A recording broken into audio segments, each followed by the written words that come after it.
चलिए आज की क्लास में सेम थ्री फिजिक्स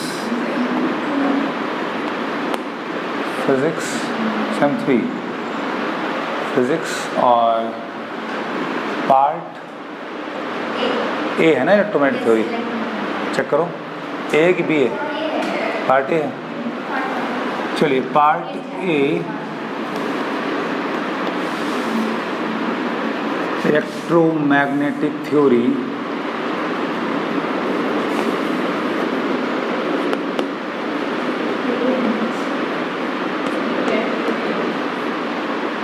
या इलेक्ट्रोमैग्नेटिज्म भी कहते हैं। तो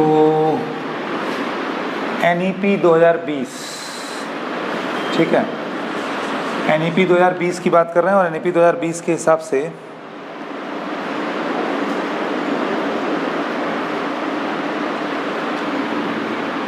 जो सेम 3 का फिजिक्स का पार्ट ए है वो इलेक्ट्रोमैग्नेटिक थ्योरी या इलेक्ट्रोमैग्नेटिज्म के नाम से जाना जाता है।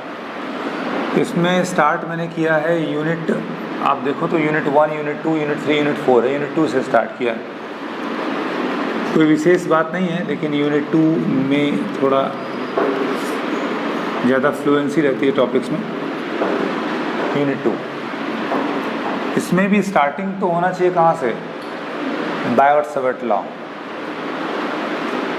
बायोट-सवर्ट लॉ की एप्लीकेशन, लॉरेंज फोर्स, स्टार्टिंग वहाँ से होना चाहिए। लेकिन अभी फ़िलहाल हम आज फर्स्ट लेक्चर जो ऑनलाइन ले रहे हैं उसमें हम स्टार्ट कर रहे हैं उन सब के आगे एम्पियर्स लॉ से। हेडिंग आज की है एम्पियर्स लॉ।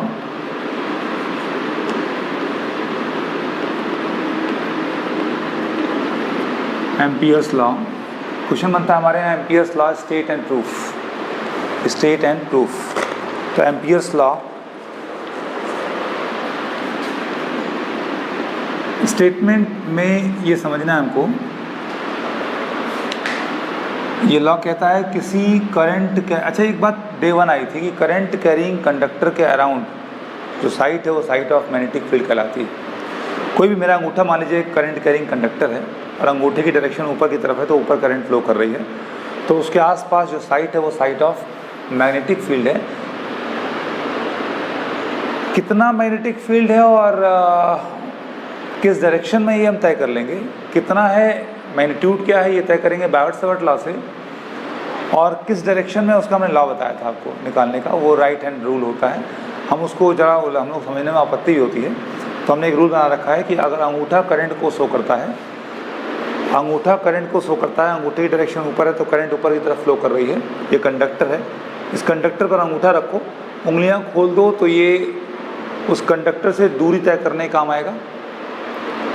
दूरी तय कर लिया, उस समय हथेली की जो डायरेक्शन होगी वो डायरेक्शन ऑफ मैग्नेटिक फील्ड होगी। तो अगर हमारे पास एक स्ट्रेट कंडक्टर होगा तो उसके चारों तरफ जो मैग्नेटिक फील्ड हो कैसी होगी, देखो वो कंसेंट्रिक सर्कल्स के फॉर्म में होगी। कैसे, कंडक्टर करंट फ्लो कर रहा, हाथ खोल दिया, दूरी हो गई, हथेली मैग्नेटिक फील्ड हो गई है। और घुमाओ हाथ तो कंडक्टर को हाथ पर घुमाओ ऐसे, तो हथेली डायरेक्शन क्या होगी, लगातार घूमेगी, मैग्नेटिक फील्ड कैसे ऐसी होगी। तो हर बार अलग अलग दूरी पर करने क्या होगी, कंसेंट्रिक सर्कल्स होगी। अगर दूरी इतनी मान लें, दूरी इतनी है तो हथेली ये शो कर रहे मैग्नेटिक फील्ड। एम्पियर्स लॉ में ये कहा गया किसी करंट कैरिंग कंडक्टर के अराउंड कोई क्लोज्ड पाथ मान लो, या ऐसा कहें कोई क्लोज्ड पाथ है जो इस करंट कैरिंग कंडक्टर को घेर रहा है, करंट कैरिंग कंडक्टर को इंक्लोज कर रहा है।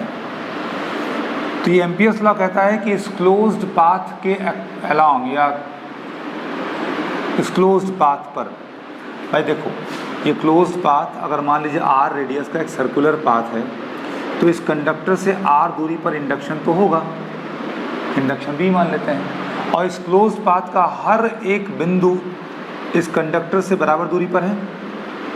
r रेडियस का सर्कुलर पाथ है तो हर बिंदु इस सर्कुलर पाथ का r दूरी पर ही होगा, तो हर जगह b सेम रहेगा। डायरेक्शन कैसी होगी, टेंजेंशियल होगी ऐसे। यहाँ पर ऐसे टेंजेंशियल होगी, होगा ना, अंगूठा करंट, उंगलियां खोल दिया रेडियस, हथेली मैग्नेटिक फील्ड, ठीक है ना। तो हर जगह बी सेम रहेगा। इस पूरे सर्कुलर पाथ का एक एलिमेंट ले लिया डीएल,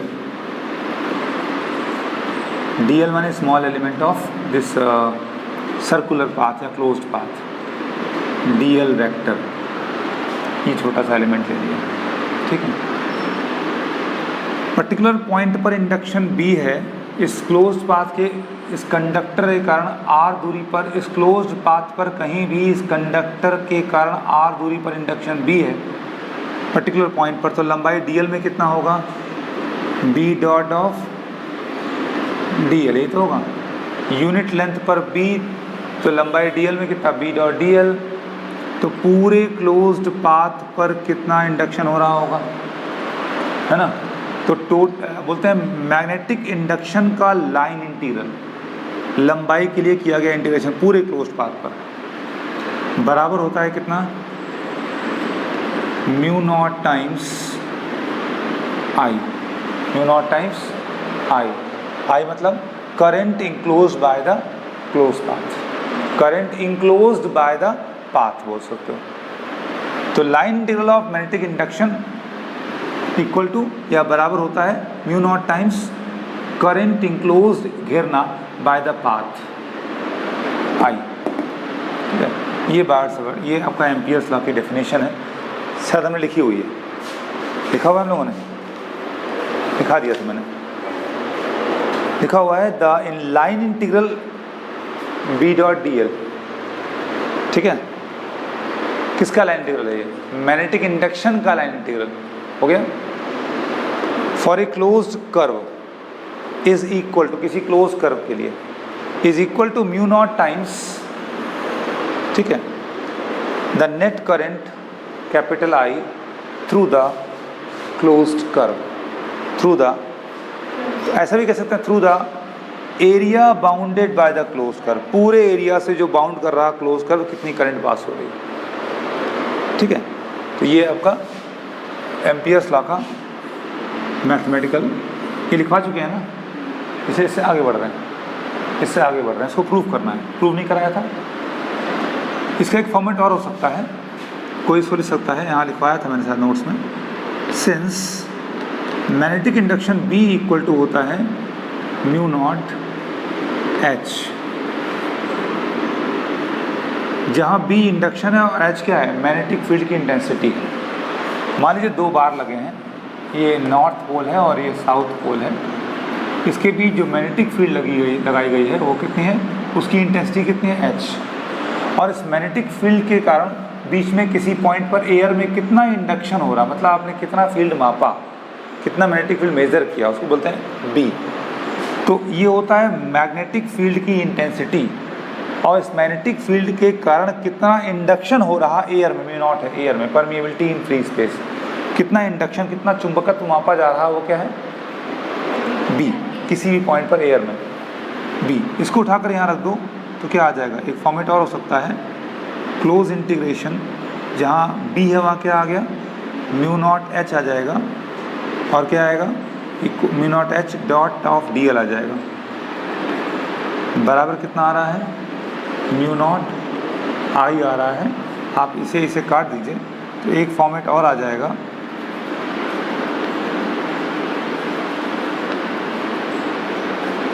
क्या आएगा, एच डॉट डी एल आएगा। तो close integration H vector dot of D l vector equal to कितना आ जाएगा, आई, ये तो आएगा, ठीक है ना। तो ये भी एक फॉर्मेट हो सकता है बायट-सावर्त लॉ में, इसमें कहा गया है मैग्नेटिक इंडक्शन का लंबाई के लिए किया गया इंटीग्रेशन किसी क्लोज्ड कर्व के ऊपर बराबर mu not times total current या total current enclose by the area bounded by the curve. इस पूरे एरिया ने कुल कितनी करंट घेरी हुई है, जो बाउंड्री सी के द्वारा घेरा गया है, क्लोज बाउंड्री है ना, सी हो, कोई ना कोई कर्व बाउंड्री होगी, सी हो, ठीक है। चलो इसको प्रूव करते हैं, इसको हम लोग प्रूव करते हैं, क्योंकि हमारे में आता है statement, state and proof. Proof कैसे करोगे, उसी क्रम में प्रूफ लिख लेंगे, ठीक है। प्रूफ कैसे करेंगे, कुछ नहीं, एक कंडक्टर मान लो बनाया है, देखो यहाँ पर स्टेटमेंट की जगह छोड़ लो, फिर प्रूफ अभी करना नहीं, प्रूफ लिखा देंगे बीच बीच में। एक हम लोग स्ट्रेट कंडक्टर मान लेते हैं, माना हुआ है एक स्ट्रेट कंडक्टर मान लिया जिसमें आई करंट फ्लो कर रही है, ठीक है। एक बात सुनो ध्यान से, बार्ट्सवर्थ लॉ जब पढ़ाया था, है ना, तो उसमें ये बताया गया था कि किसी स्ट्रेट कंडक्टर जिसकी लंबाई का आता पता ना हो से किसी दूरी r पर जो इंडक्शन होता है वो कितना होता है, B = μ0/4π 2I/r। ये हमको ध्यान देना पड़ेगा, तभी हम डिराइव कर पाएंगे बार्ट्सवर्थ लॉ के माध्यम से एम्पियर्स लॉ को। किसी स्ट्रेट कंडक्टर से किसी स्ट्रेट डिस्टेंस r पर, स्ट्रेट कंडक्टर से किसी भी दूरी पर, अब वो दूरी r मान ली गई है, इंडक्शन कितना होगा। अब चूंकि इस पूरे क्लोज कर्व को हमने सर्कुलर पाथ के रूप में ले रखा है, तो हर जगह सर्कुलर पाथ का हर बिंदु क्या होगा, बराबर दूरी r पर होगा, तो हर जगह b क्या होगा, सेम होगा, और कितना होगा, इतना ही तो होगा, है ना। तो किसी अगर हम बात करें लाइन इंटीग्रल की, बात करें लाइन इंटीग्रल की, प्रूफ करना है हमको, ये बराबर ये प्रूफ करना है, ठीक है। तो चलो प्रूफ हो जाएगा।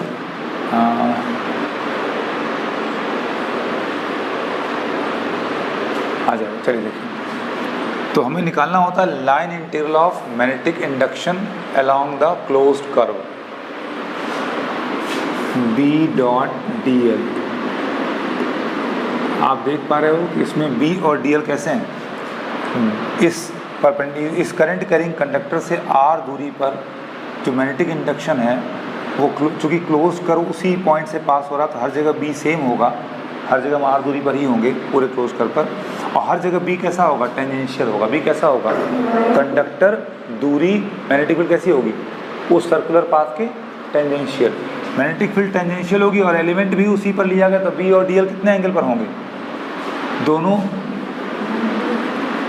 पैरेलल होंगे, तो B dl क्या हो जाएगा, cos 0 हो जाएगा, दोनों पैरेलल होंगे हर जगह, उसी पर एलिमेंट भी लिया है, मतलब इस सर्कुलर पाथ पर टेंजेंशियल एलिमेंट भी है और टेंजेंशियल मैग्नेटिक फील्ड भी है। B हर जगह सेम है क्योंकि पूरा क्लोज्ड कर्व जो है वो सेंटर से r दूरी पर ही है, सर्कुलर पाथ है, तो हर जगह B सेम होगा, हर जगह r सेम तो B सेम, करंट तो फिक्स है, वही करंट आई फ्लो कर रही है। μ0/4π कांस्टेंट टर्म होता है, B कर लो बाहर, तो dl किसके लिए, पूरे क्लोज कर्व के लिए, ये तो होगा। पूरा क्लोज कर्व कहते कितना है, पूरा क्लोज कर्व कितना है, पूरा क्लोज कर्व मतलब सरकमफ्रेंस, पूरा क्लोज कर्व मतलब सरकमफ्रेंस होगा, सरकमफ्रेंस, पूरा क्लोज कर्व मतलब सरकमफ्रेंस, तो कितना होगा, परिधि बोलते हैं, कितना होगा 2πr। B का मान कितना निकाला हम लोगों ने, देखा है, सीधे लिखा हुआ है बार्ट्सवर्थ लॉ से, μ0/4π 2I/r इंटू कितना हुआ, B into 2πr, sorry 2πr, तो क्या होगा, 2 से 2 काट दो, अगर कट जाएगा, पाई कट गया, r कट गया, पाई कट गया, r कट गया, कितना बचा, μ0I, ये क्या हो गया, B वेक्टर डॉट ऑफ, तो line integral of magnetic induction around या